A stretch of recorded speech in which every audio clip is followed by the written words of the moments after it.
दोस्तों आज मैं आपको सुनाने वाला हूँ एक अजीब कहानी अमन राधिका की अनोखी प्रेम कहानी। नाम सुन के क्या लगता है आपको प्यार का एहसास क्या होता है?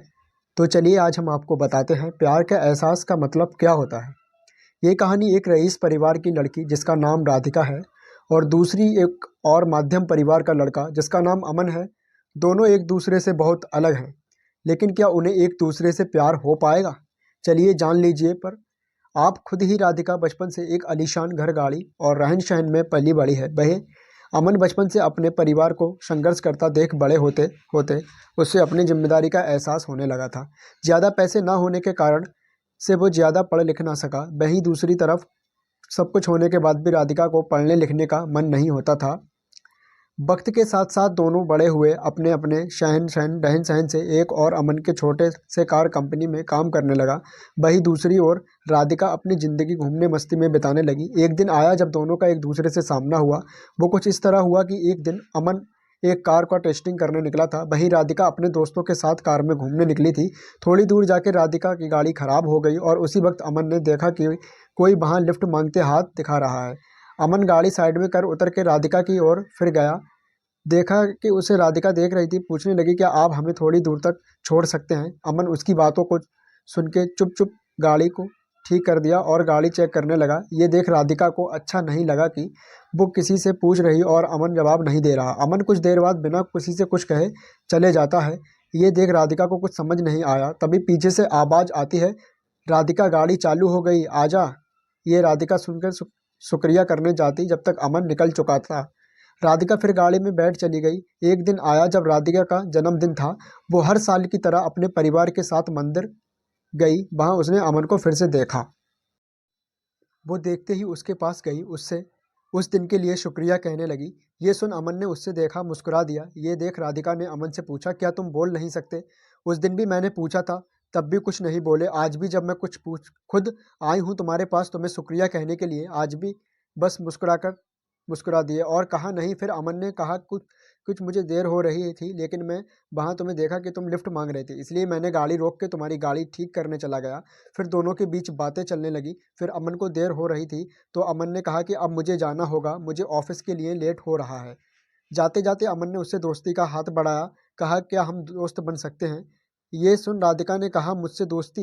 मैं हर किसी से दोस्ती नहीं करती। ये सुन अमन हंसते हुए कहा, चलो ठीक है, कोई नहीं, वक्त बताएगा कि दोस्ती करते हो या नहीं आप। ये बोल के वो चल दिया और वह राधिका भी अपने घर की ओर निकल पड़ी।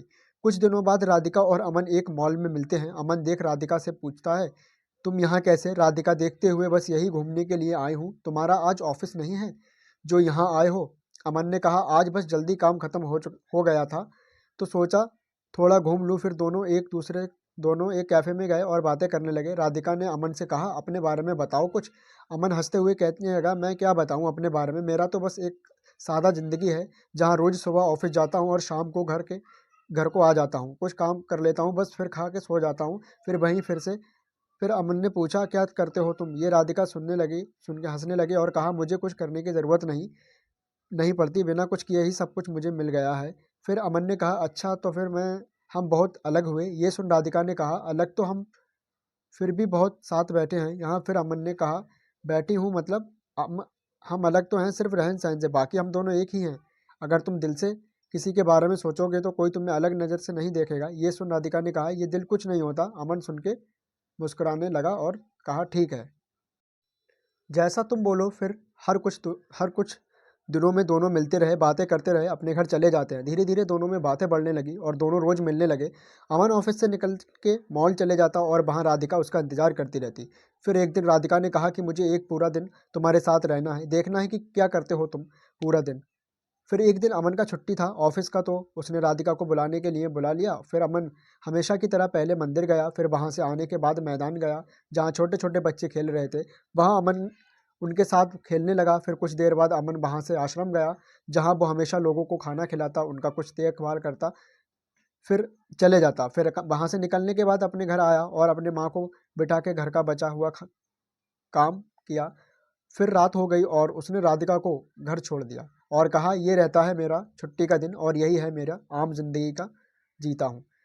उतना मैं करने की कोशिश करता हूँ। ये सुन राधिका बिना कुछ कहे चली गई और पूरी रात सोचती रही। ऐसे भी लोग होते हैं जहाँ अपना छोड़ दूसरे के बारे में इतना सोचते हैं, और एक मैं हूँ जो आज तक अपने माँ बाप की मदद तक नहीं कर पाई। वो क्या करते हैं, ये सब सोच राधिका भावुक हो गई और अपने माँ के पास चली गई। उसने देखा माँ उसकी काम कर रही होती है, जैसे कि वो माँ पुकारती है, माँ वहाँ से क्या हुआ, कुछ चाहिए तुम्हें बेटा। ये सुन राधिका और भावुक हो गई और माँ को कहती है, नहीं माँ, कुछ नहीं, बस यूं ही आई थी, और वहाँ से चली गई। बस वो एक पल था जब राधिका को एहसास हुआ कि सच में दिल से सोचने वाले लोग भी होते हैं। फिर मानो राधिका की दुनिया ही बदल गई। अगली सुबह वो पापा के पास गई और कहने लगी, आज से मैं आपके साथ ऑफिस जाऊंगी और भी आपके सारे काम में अपना हाथ बटाऊंगी। पापा सोच में रह गए कि क्या हो गया, आज मेरी बेटी का आज इतने सालों बाद अचानक ये ख्याल कैसे आया। और अंदर ही अंदर वो खुश होने लगे। उनकी बेटी अब बड़ी हो रही है, अपनी जिम्मेदारी समझने के काबिल बन गई है। बस फिर शाम को हमेशा की तरह वो अमन से मिलने चले गई। बस फर्क इतना था, आज ही हमेशा वो घर से जाती थी, आज वो ऑफिस से आई है। ये देख अमन को खुशी हुई और उसने राधिका से पूछा, तो दिलो होता है ना ये सुन राधिका हंसने लगी और उसे माफ़ी मांगते हुए उससे फिर से शुक्रिया कहा कि उसकी वजह से आज वो अपने आप को पहचान पाई कि उसकी ज़िंदगी क्या थी और वो किसे समझ बैठी थी।